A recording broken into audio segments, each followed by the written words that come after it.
Hello. So I don't think I've seen either of these episodes of Are You Afraid of the Dark, but the first one, the guest star, Will Friedle, I did not immediately recognize him, but the malevolent supernatural force I live with did, and he played Eric Matthews on Boy Meets World, and once she said it, I of course recognized him, but not initially. I think of Nickelodeon shows as being when I was watching them, and I think of that as being later '90s, even though it was probably a lot earlier '90s, and so it would have lined up with when he was on Boy Meets World. When was he on Boy Meets World? Uh, that's a good question. That's from 1993 to 2000. So approximately when I was watching Are You Afraid of the Dark as well. This episode was in 1994, so he was just getting started with that. Anyway, the episodes are the first one is the Long Ago Locket, and it's kind of a headless horseman sort of thing, Revolutionary War, ghosts, etc. So it opens on Sam. She's reading a history book. She is lost in the book. It introduces the Frank and Gary rivalry to an extent over her. And she says, history is not boring, and if you forget history, you're bound to repeat it. So there's that. I think we've heard that before from them. Anyway, Jimmy has a crush on April. That's what we need to know. Jimmy is the Eric Matthews character. Will Friedle is the actor's name. I will refer to him as Jimmy. And he is not very good at expressing it. He tries to invite her to something, and then another guy who's not really a rival, but they seem to be friends. It seems to be a Harry, Ron, Hermione thing, but in this case, Harry and Hermione are supposed to get together. So Jimmy tries to get her to go skating, but then the other guy comes up behind her very excitedly, says, there's this scary movie thing going to happen, and I don't think he knows that he's stepped on his friend's attempts to ask her out. Jimmy immediately backs off, etc. Now, we frequently see him walking home through these woods. It seems like everyone in town walks along these paths through woods where a certain battle, the Battle of Harrisville, took place. And whenever he does, he hears kind of a ghost, or hears horses, but he can't see them.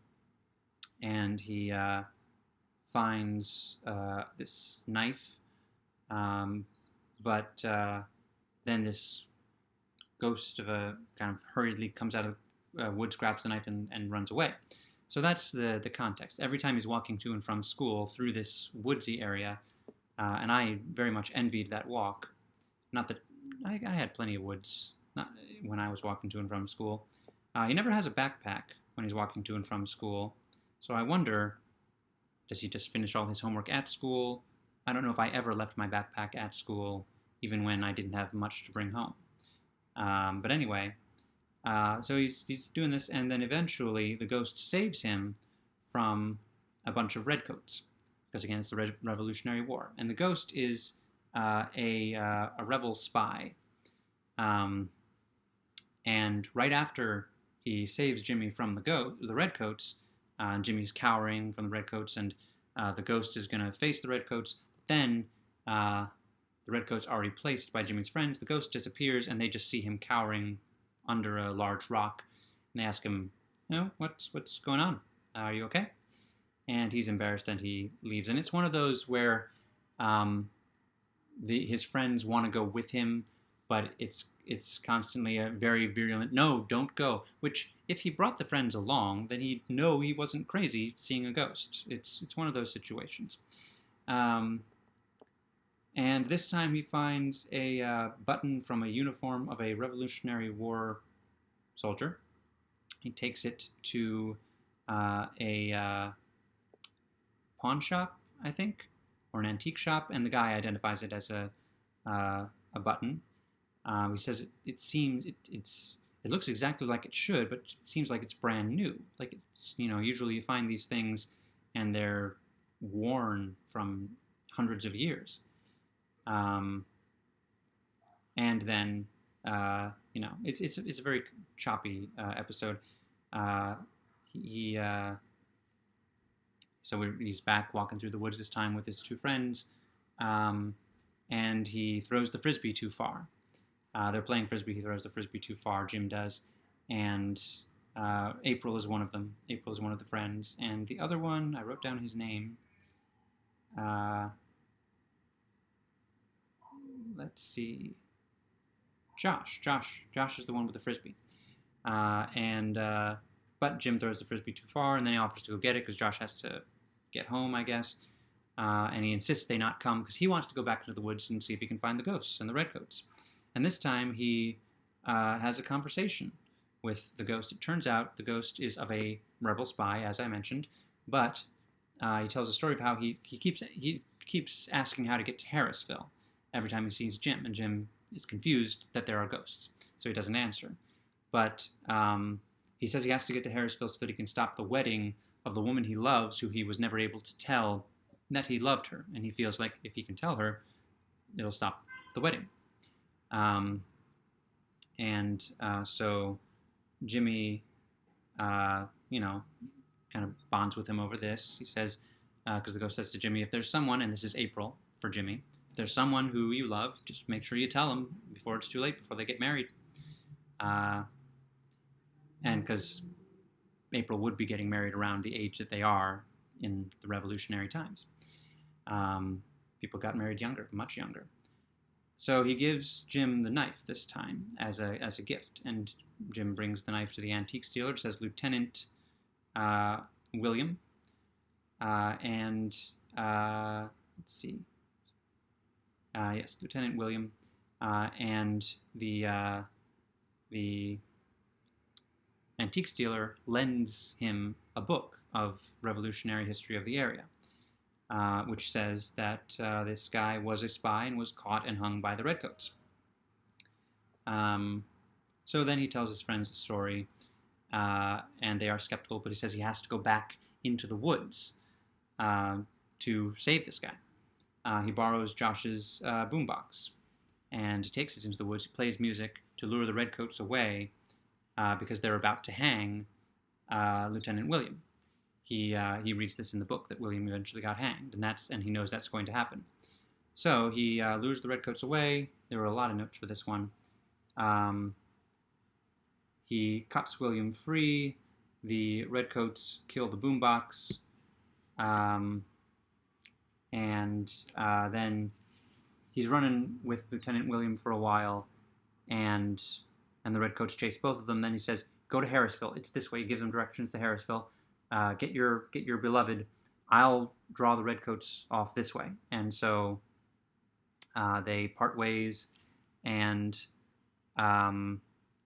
so Jimmy's being chased by redcoats on horses, and then he sees April, who has followed him this time because she wants to support him. She's worried about him, and he tackles her to the ground to get her out of the range of the redcoats, and then turns around. It is an equestrian on horseback wearing a red coat and a black helmet.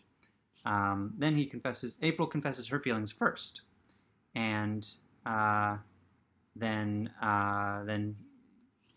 Jimmy is free to confess his, and then he shows her the knife, and as he shows her the knife, the inscription changes from Lieutenant William to Captain William, indicating that William survived and was promoted for his spying, presumably.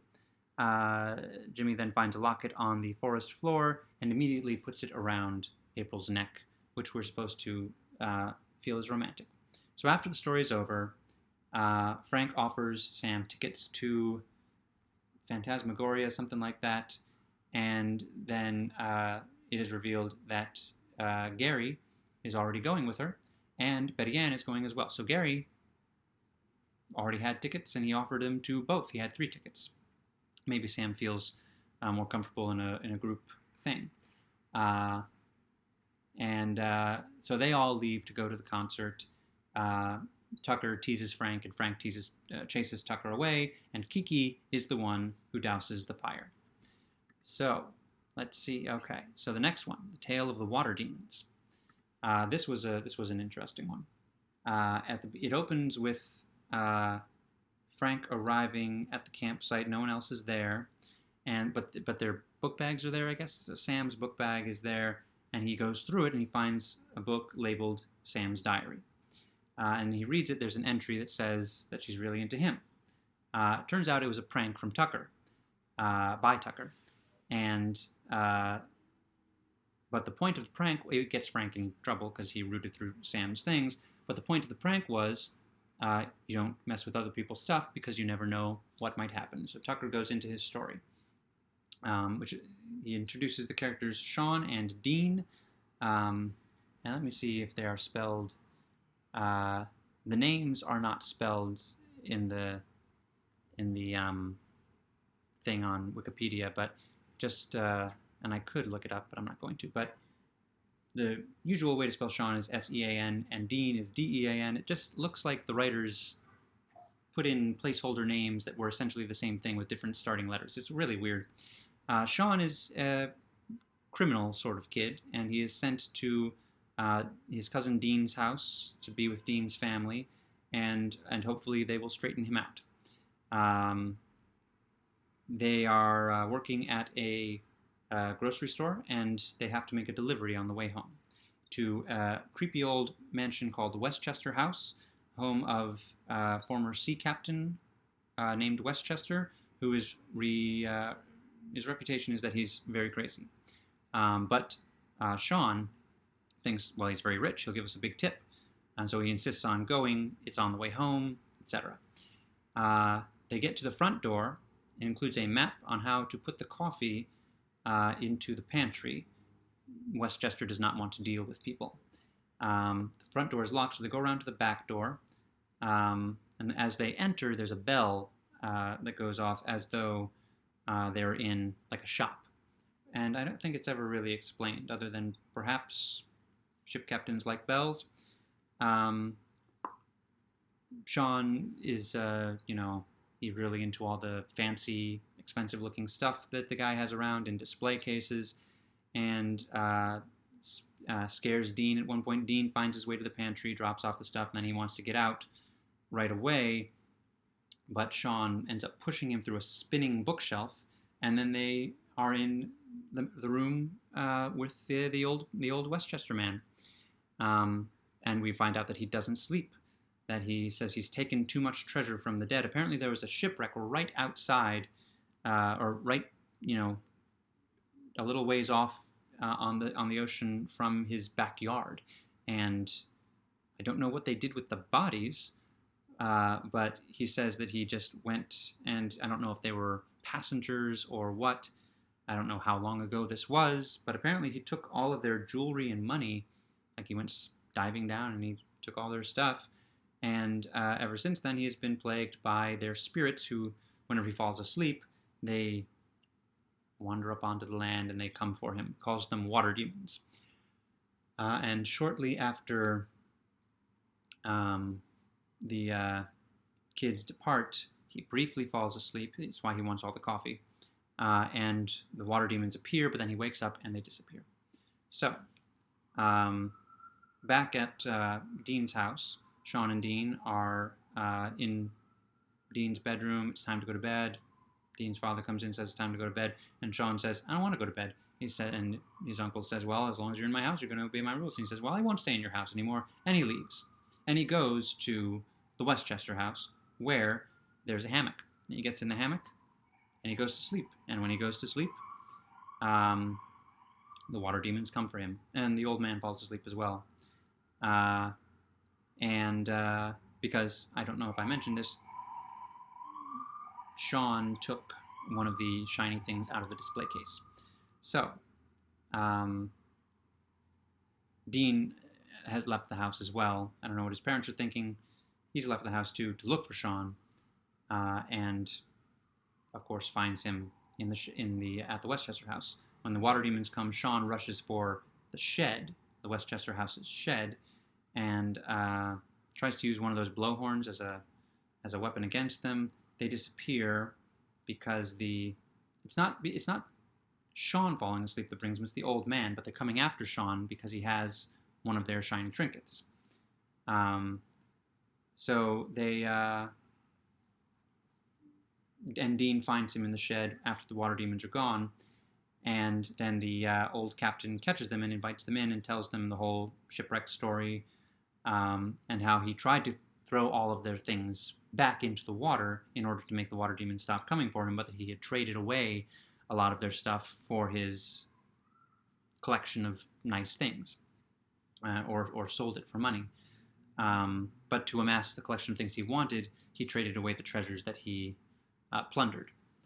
And so Dean suggests, and I guess the ship is the Del Rio, Dean suggests that he throw the stuff, his collection, the stuff that he traded the stuff for, because it represents the stuff that he stole, he throw that into the ocean as tribute, and that might make the water demons go away. So they all set off to do that. Unfortunately, Sean knocks out the captain, and he goes in and out of sleep, which means the water demons are going to come in and out of the water.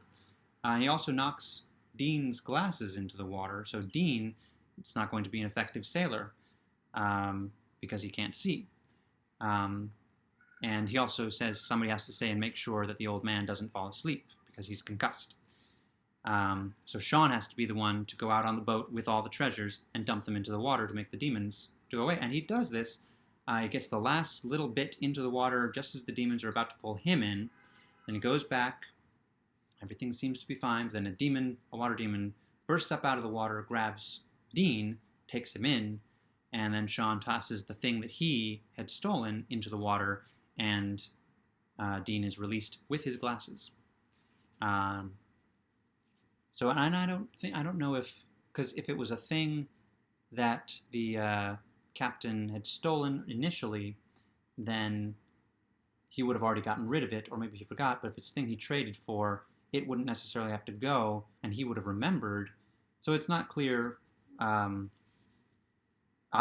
first thought was that the water demons were just taking Dean down to get his glasses. The captain wakes up, like permanently. He does not go in and out of consciousness anymore. They really should get him to a hospital. The water demons return the glasses, and Sean changes his ways. Earlier in the show, we saw him shoplift a little bit at the family grocery store, but he leaves money and a note that Dean gets the full meaning of, but his father does not. So Sean's arc is complete. And then the Midnight Society disperses, and Gary and someone else, I forget who, find that Tucker has left his knapsack, and it is full of Gary's things.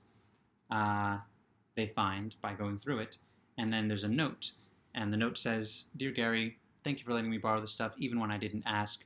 By the way, shame on you for going through my knapsack." So Tucker, maybe it's because Tucker is closer to the age of the kids that they expected to be watching the show, but he seems to have taken over as like the central Midnight Society character. Anyway, that's those two episodes. The next pairing is a two-parter. So The Tale of Cutter's Treasure and The Tale of Cutter's Treasure Part 2, featuring Charles S. Dutton and the characters of Sardo and Dr. Vinker back. So that should be interesting. Don't know if I've seen that. Pretty sure I haven't seen the two I've just talked about. But anyway, pleasant dreams, everyone.